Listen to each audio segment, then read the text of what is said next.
Welcome back. I have a look at your satellite radar right now, kind of showing you where this storm is. Most of it actually clearing up for the northern portion of San Luis Obispo County, but heading into Santa Barbara County, a little bit of a different story. I'll touch on that in just a minute.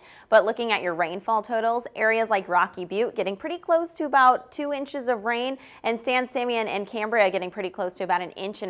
Pismo Beach close to 1 inch of rain. As we head into Santa Barbara County, if you take a look at Santa Ynez and Gaviota, both have received over 2 inches of rain so far, and things have really started to pick up actually within the last couple of hours.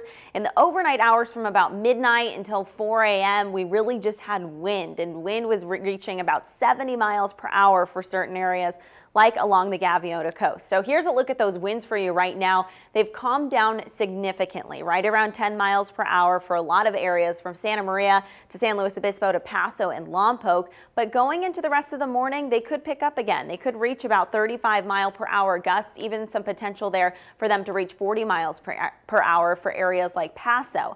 Now your microclimate model here shows a little bit more detail with this band of rain where it's at. You can tell that it's really shifted inland for San Luis Obispo County, but it's exited the north coast area. As we head into Santa Barbara County, that's where things are starting to pick up a little bit. They could hang out there for the rest of the morning before we're left with some scattered showers into the late afternoon, right around 4 or 5 o'clock. But then later tonight, around 8 o'clock, another band is expected to strengthen over the central coast, wrap around Santa Barbara County south coast, and hang around through those overnight hours. The only difference is that it won't be as intense as the rain we've been getting in the last hour or so.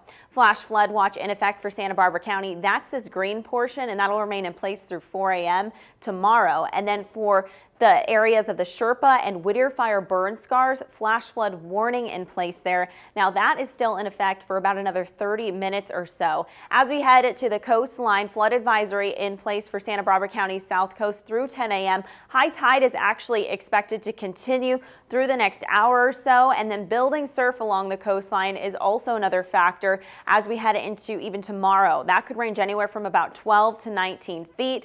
And as I mentioned earlier, winds will continue to be a concern too. High wind warning will remain in place through 3 o'clock. That goes for San Luis Obispo and Santa Barbara counties, but we are starting to see them die down a little bit at this hour. And a few details for this particular storm. Heavy rain this morning, as I mentioned, particularly right now in Santa Barbara County. As we go into the central coast, though, taking a look at some of those potential rainfall totals, 1 to 3 inches there. South coast could see about 2 to 4 inches. Mountains, interior portions could see anywhere from about 4 to 7 inches as the storm continues into the rest of today. Here's a quick look at those daytime highs. Temperatures ranging from about the upper 50s to the low 60s, but you can see that it's fairly consistent throughout, and these similar conditions will carry over into Sunday. I'll send it back to you. Thanks.